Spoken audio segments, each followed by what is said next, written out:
Hello, dear students and all the lovers of English poetry. Today, in this morning, we will talk about Queen That Rules the World.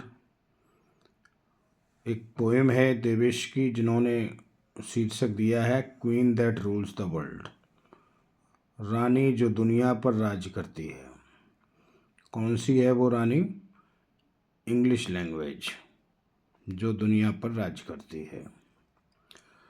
English language के बारे में देवेश लिखते हैं, slightly old not so pristine, थोड़ा पुरानी है लेकिन प्राचीन नहीं है, बहुत अति प्राचीन नहीं है। English language came into being 6 centuries back, ये 6वीं शताब्दी में हमारे बीच आई, अस्तित्व में आई।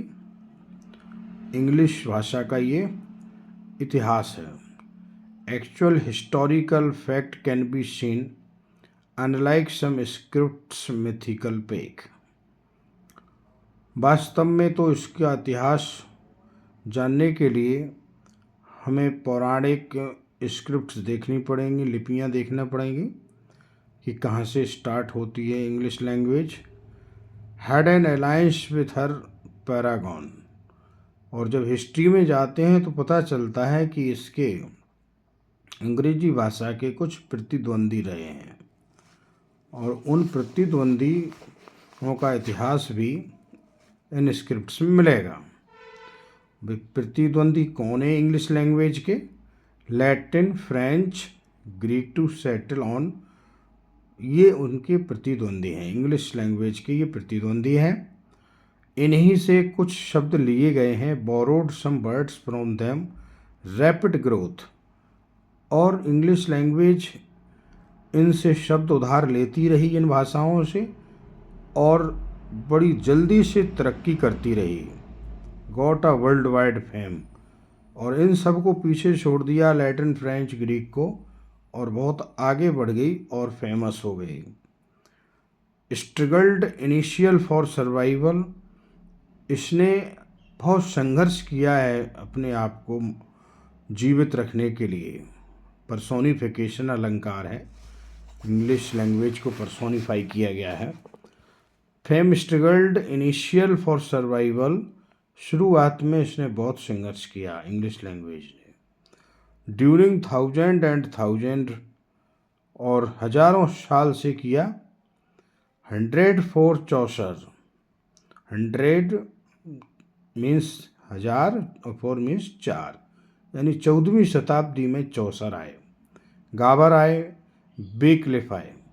चौसर, गाबर, बेक्लिफ नाम के जो राइटर्स हुए हैं, इंग्लिश लिटरेचर के स्टूडेंट्स इनके नामों से परिचित होंगे। हेल्म्स ऑफ रिवाइवल, ये पुनरुद्धार के हेल्म्स माने जाते हैं, कर्णधार माने जाते हैं। इनसे अंग्रेजी भाषा का डेवलपमेंट हुआ। चौसर की prologue to the Canterbury Tales पढ़ें और आज की इंग्लिश पढ़ें तो काफ़ी अंतर पाएंगे कि उस समय किस तरह की इंग्लिश लैंग्वेज थी। तो ये बेक्लिफ, गाबर और चौसर का कंट्रीब्यूशन इसमें बताया गया है पोएम में, कि इंग्लिश लैंग्वेज के डेवलपमेंट का क्या योगदान रहा। Tremendous work to make English our language of class, state, not curled, हमारे बीच जो इंग्लिश है, जिसको हम इंग्लिश आज क्लासों में पढ़ते हैं, यहाँ तक आने में इन लोगों का बहुत योगदान है। इंग्लिश यूँ ही नहीं आ गई, इसमें ट्रमेंडस वर्क, बहुत अधिक काम किया गया है। इंग्लिश को इंग्लिश बनाने के लिए बहुत काम किया गया है। रोअर लैंग्वेज ऑफ क्लास, आज जो हम क्लासों में दहाड़ते हैं, लच्छेदार बोलते हैं, ये इंग्लिश रिफाइंड इंग्लिश है और ऐसी बिगनिंग में नहीं थी। ये मेहनत है कुछ लोगों की, जिसमें चौसर, गाबर और बेक्लिफ के नाम दिए गए हैं, और भी सारे लोग हैं। स्टेट नॉट कर्ल्ड, आज इंग्लिश को हम जो है बोलते हैं, इसका जो सीधा सफ़र नहीं था, स्टेट नहीं था, है ना, और आज है। आज हम बढ़िया स्टेट बोलते हैं, और नॉट कर्ल्ड, कोई इसमें मोड़ नहीं आते। शी केम, वो मेरे बीच आई, इंग्लिश रूपी महारानी मेरे बीच आई, she sat and ruled the world. Set हो गई और पूरे दुनिया में राज कर लिया। पता ही होगा, अंग्रेज़ों के बारे में कहावत है कि उनके राज्य में सूर्यास्त नहीं होता था, यानी कि पूरे संसार में उनका राज्य था। एक वक्त ऐसा भी था। तो इस पोएम के माध्यम से देवेश ने इंग्लिश लैंग्वेज की हिस्ट्री और इंग्लिश लैंग्वेज को डेवलप करने वाले लोगों की हिस्ट्री और इंग्लिश लैंग्वेज का महत्व, इन सब पर प्रकाश डाला है।